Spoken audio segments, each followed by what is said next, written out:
Hi, this is Susanna from Hold It Right There Sewing Patterns. Welcome back to my tutorial video series for creating the Clarendon Crossbody Wallet. This video will walk you through the instructions for making the strap. The strap for this bag pattern is made from one piece width of fabric, 2 inches in height. Since fabric widths range from 44 inches to 54 inches, or really any inch at all if you're using faux leather or leather, you can customize this to your preferred length. Generally speaking, crossbody straps fall in the 50-inch range. If you want to lengthen the strap you're making, you will want to use optional strap addition N. When included, this adds 8 inches in total length or 4 inches to each side of your strap. Omit, shorten, or lengthen N to meet your desired strap length. Locate your prepared strap, cut width of fabric times 2 inches in height.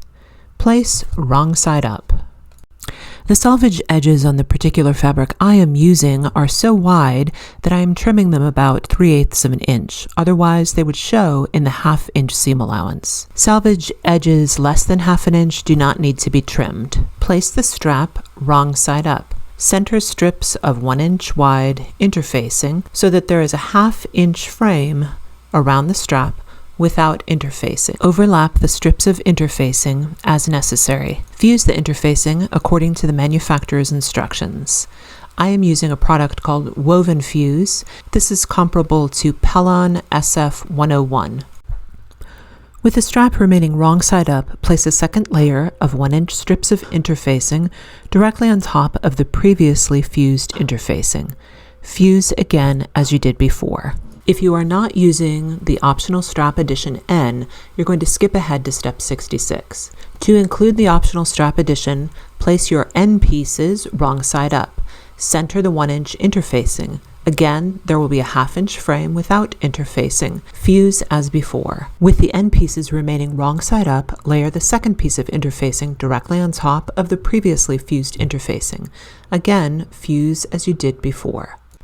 Right sides together, pin or clip the narrow edge of one of the optional strap addition pieces to each narrow end of the strap. Sew using a 1/2 inch seam allowance. Press the seam allowances open. For either version of the strap, with or without the optional strap addition, fold in and press both short raw edges over the woven interfacing. Be sure that you're pressing wrong sides together. Fold in and press the long raw edges over the woven interfacing. All raw edges will now be folded in toward the center of the strap. Fold the strap in half and press, matching the folded edges together. The long raw edges are completely folded inward. Pin or clip all along the strap. It is now 1/2 inch in width. Using a 1/8 inch seam allowance, top stitch all the way around the strap. Locate your 1/2 inch swivel hooks. Insert one end of your top stitch strap into one of the 1/2 inch swivel hooks. Fold over the strap approximately 1 1/4 inches. Use a fabric pen to mark the insertion point for the rivet. I mark mine about midway between the end of the strap and the beginning of the swivel hook. Follow the manufacturer's instructions to install the rivet through both layers of the strap. For detailed instructions on how to use a rivet, please see my video, How to Add a Wristlet Strap to the Winslet Wallet.